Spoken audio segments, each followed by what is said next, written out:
You will hear a number of different recordings, and you will have to answer questions on what you hear. There will be time for you to read the instructions and questions, and you will have a chance to check your work. All the recordings will be played once only. The test is in 4 parts. At the end of the test, you will be given 10 minutes to transfer your answers to an answer sheet. Now turn to Part 1.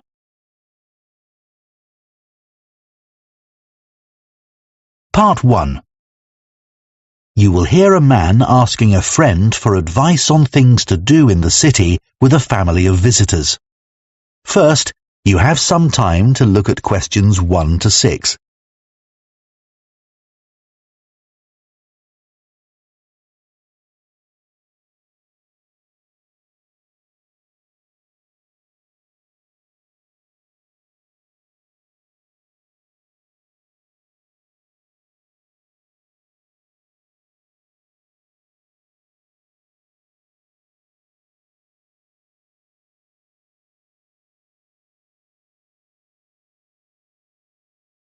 Now listen carefully and answer questions 1 to 6. Sandra, I seem to remember you had some family visitors staying with you recently. Yeah, that's right. My brother and his family were here a couple of months ago. Okay, good. Well, I wanted to ask your advice. I've got my cousin and her family visiting next month, and as I don't have kids, I've no idea where to take them. Right. What about accommodation? Are they going to stay with you in your flat? No, thankfully. There wouldn't be room.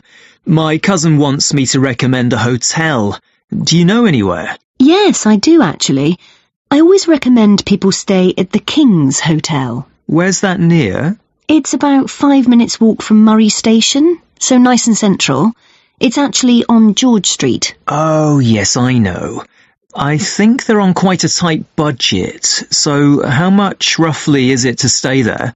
If you book a family room, it's about £125 per night. My brother paid for 2 double rooms in the end, and I think that was around £95 for each room. Oh, that's not too bad. So how old are your cousin's kids? 12 and 9.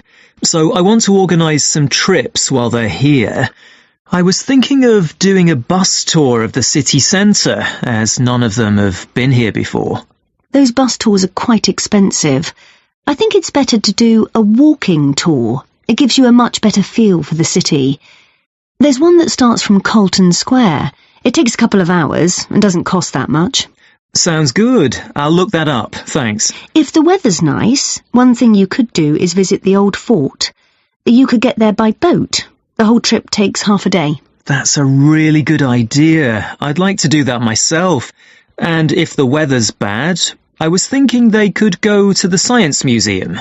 But maybe they could do that when I'm at work. Yeah, don't forget, it's closed on Mondays. They're here from Saturday for 4 nights, so Tuesday would be best, I think. And it won't be so crowded then. Saturdays are terrible. I took my kids to the exhibition on old computers there, and it was far too crowded. I wanted to go back, but it's finished now. That's a shame. My cousin's kids would have enjoyed that. There's another one starting soon on space, which looks really good too. Okay, well, I'll mention that to my cousin. Before you hear the rest of the conversation, you have some time to look at questions 7 to 10.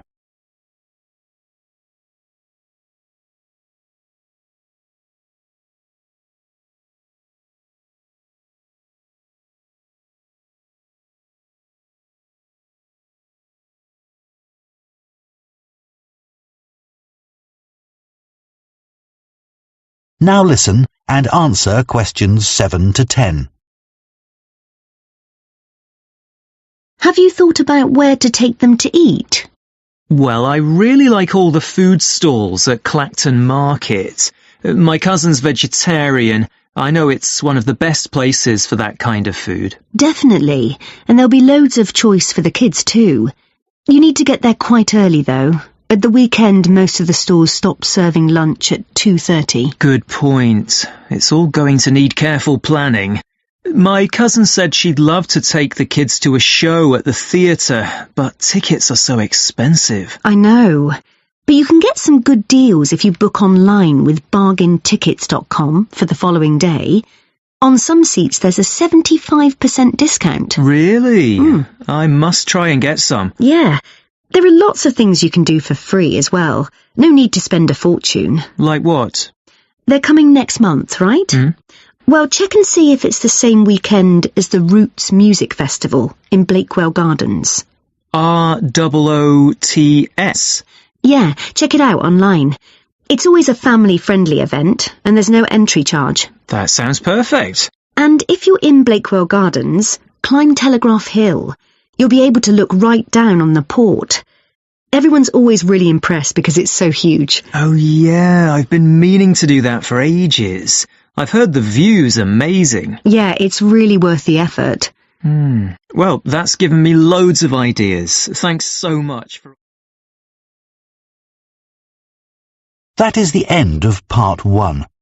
You now have 1 minute to check your answers to part 1.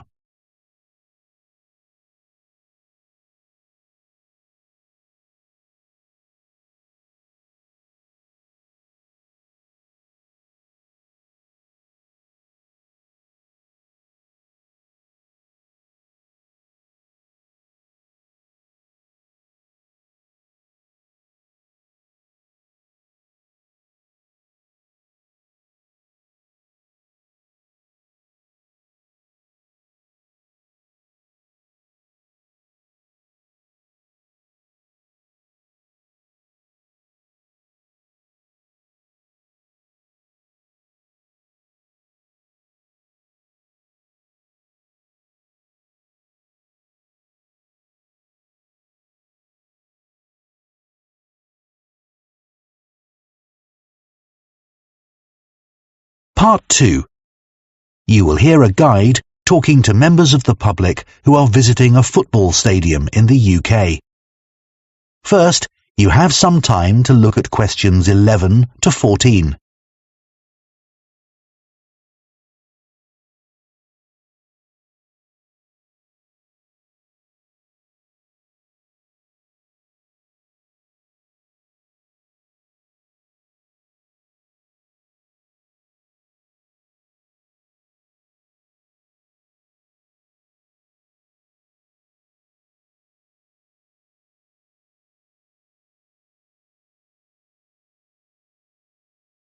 Now listen carefully and answer questions 11 to 14. Good morning and welcome to City Football Club. I'd like to give you some useful information about your visit to the stadium today, and then we'll start the tour of the areas of the stadium that are open to visitors.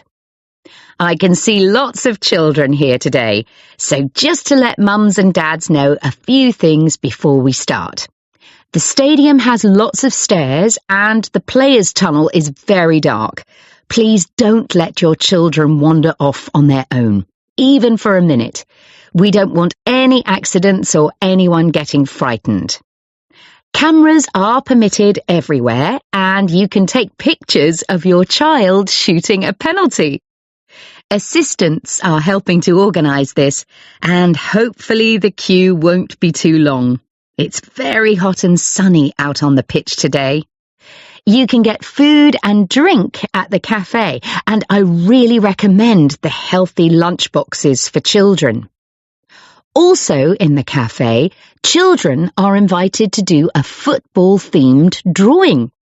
We'll pick the best one at the end of the afternoon, so don't forget to put your name and contact details on the back. That way, if you've left the stadium before then, we'll send your prize, but sadly we can't return drawings. I'd like to mention some features of the tour. We'll start with the 360 cinema experience, which has been very popular over the years. And then I'll take you to the players' dressing rooms. before going outside to the seating area and the pitch. I should say, if you'd prefer your visit to be self-guided, please collect headphones from the reception, and then you can listen to the pre-recorded information at your own speed. We've only just introduced this feature and would appreciate your feedback. We're thinking of offering tours in other languages in future, so if you have any thoughts on that, we'd welcome those too. If you plan to return another time, you might like to book one of our VIP tours.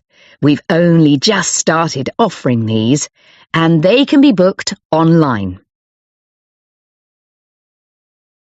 Before you hear the rest of the talk, you have some time to look at questions 15 to 20.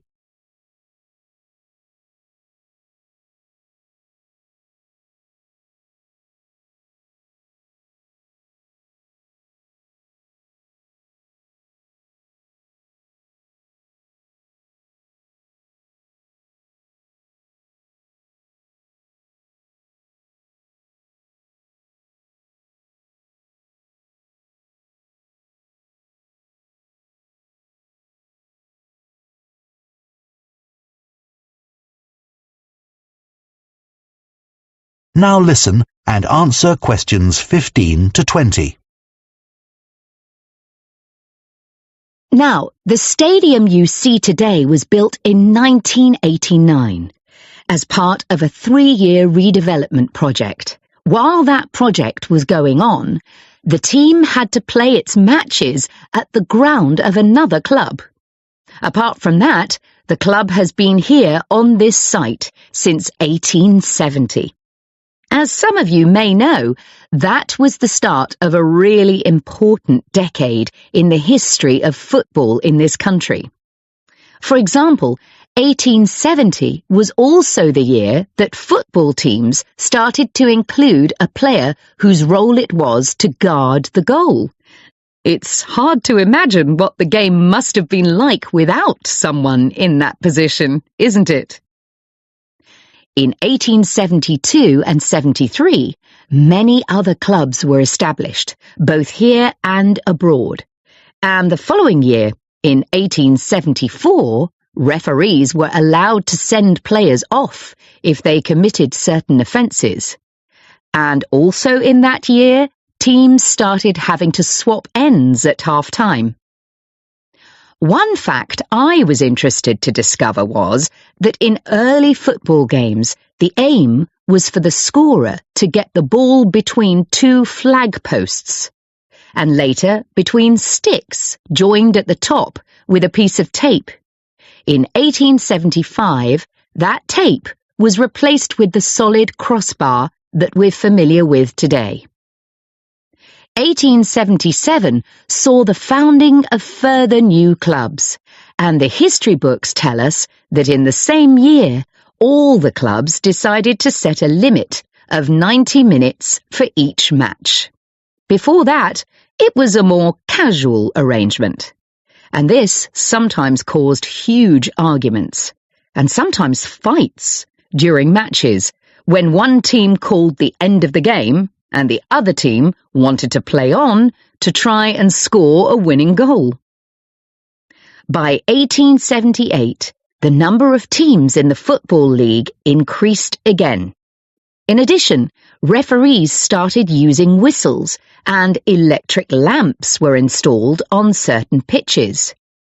This was a significant change, as games could then be played in the evenings all year round.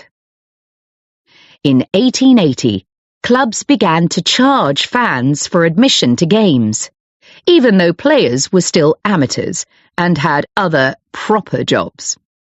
That's hard to imagine in the modern professional game, where top players earn significant sums of money from both playing and commercial activities. That is the end of part 2. You now have 30 seconds to check your answers to part 2.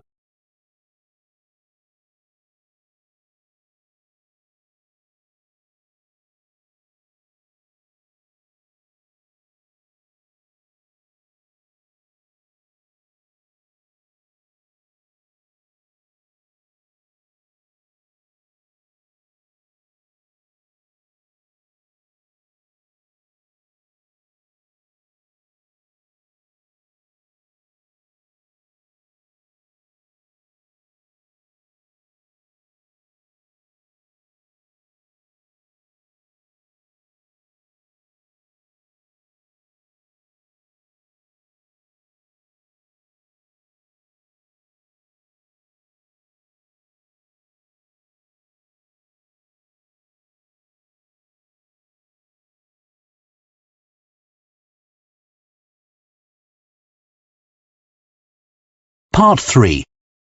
You will hear 2 education students discussing an assignment on teaching handwriting to children.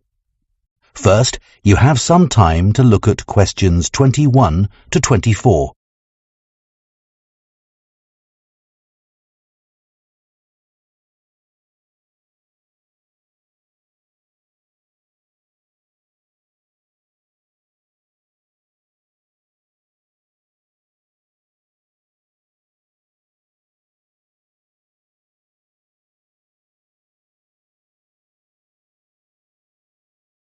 Now listen carefully and answer questions 21 to 24. How are you getting on with the assignment on handwriting? Not too bad. I hadn't realised that children benefit in so many ways from learning to write. It's such an important skill, and yet most people think handwriting is less important than in the past because people hardly ever write by hand these days. Yes, and all the evidence suggests children should learn to write by hand before they learn to type, not least because it helps their memory. That's right. The physical act of writing helps children to remember letters. That seems pretty obvious when you think about it. What's less obvious is how it helps develop their concentration. They have to sit still and focus on one thing. Yeah, that aspect of handwriting had never occurred to me before. Same here. I'm not sure I understand how it improves children's imagination, though. Well, there was that study which showed that primary-age children generated more ideas when they were writing by hand than using a keyboard. I would have guessed that would be the case. Yeah.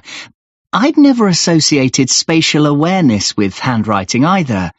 I thought spatial awareness was more to do with knowing where you are in relation to objects or other people. I thought that too.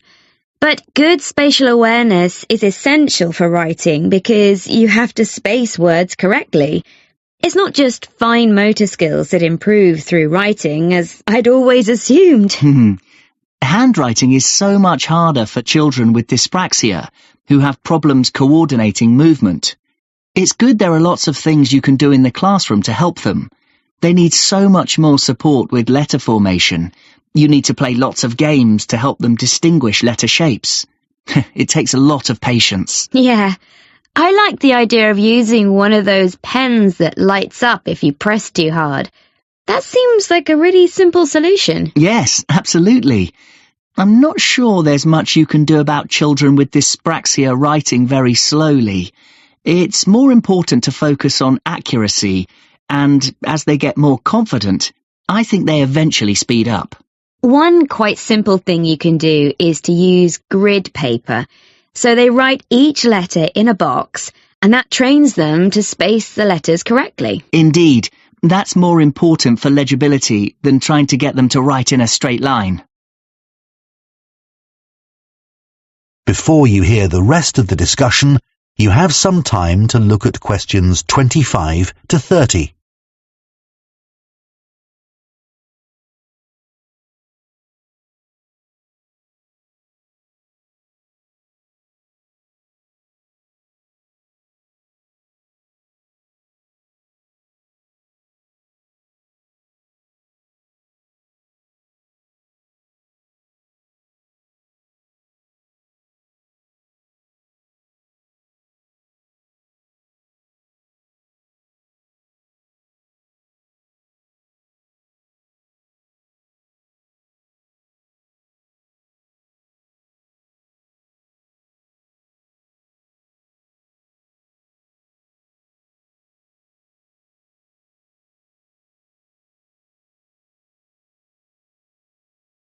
Now listen and answer questions 25 to 30.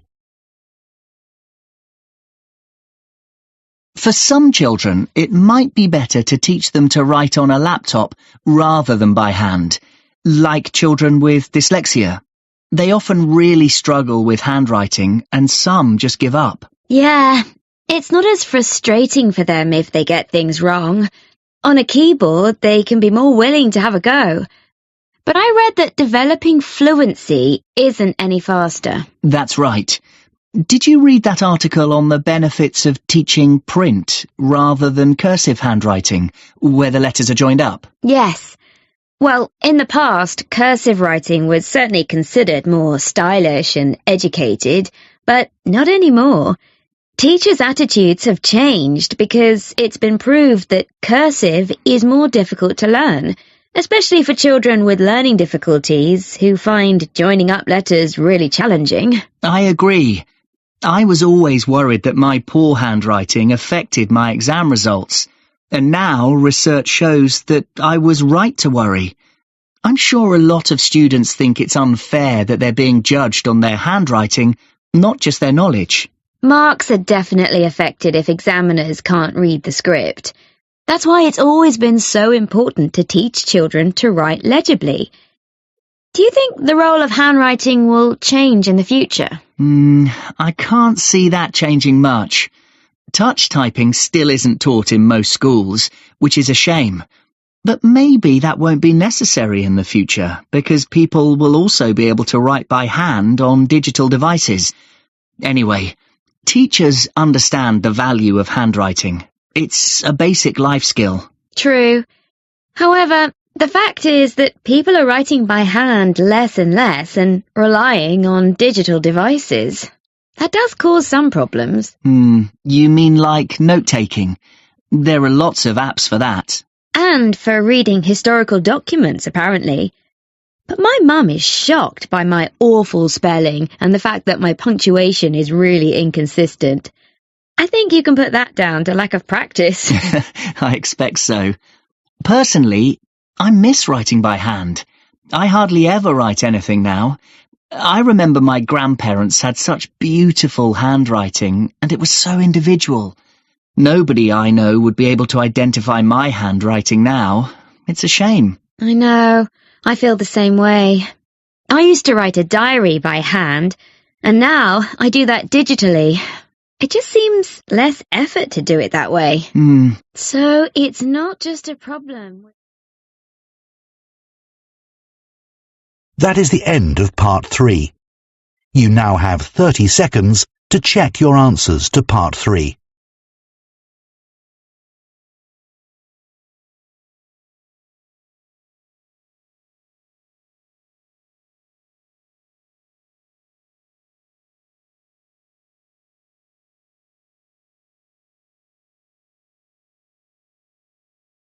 Part 4. You will hear part of an environmental science lecture about the impact of birds of prey on a farming community in Africa. First, you have some time to look at questions 31 to 40.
Now listen carefully and answer questions 31 to 40.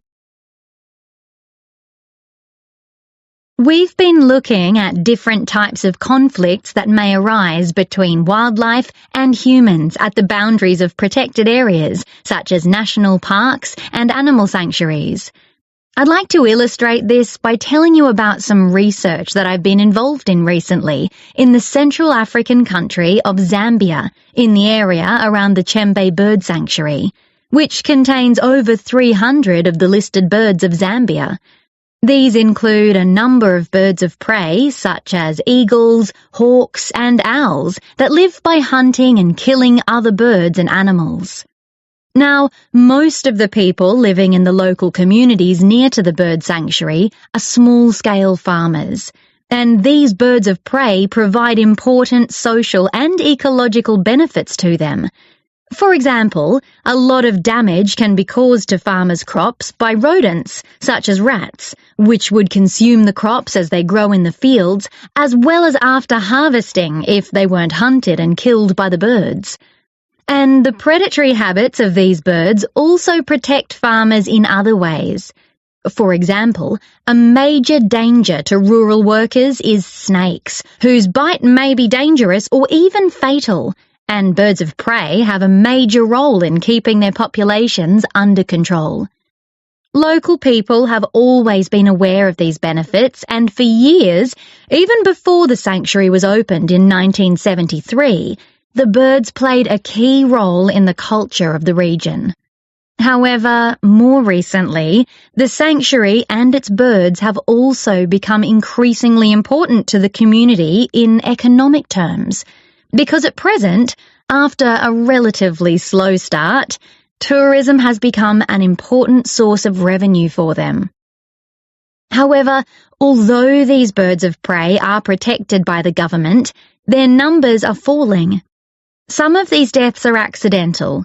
Fatalities occur when birds alight on roads to catch and eat their prey and are hit by fast-moving traffic. Drivers in Zambia have to take special care at night, as birds may regard the quieter roads as safe places to sleep. Accidental deaths may also occur if these birds fly close to high-voltage power lines, as they may be electrocuted. This is a particular danger in the heavy rain, which can occur in the region in the months from December to April. And local farmers also pose a threat to these birds.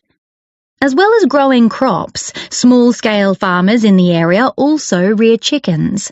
These provide food for the farmers' families, as well as being an important source of income. But they're also an easy target for birds of prey, and so farmers may shoot these birds, which is illegal but understandable, or they may poison the birds, which again is illegal and can have negative effects on the ecosystem.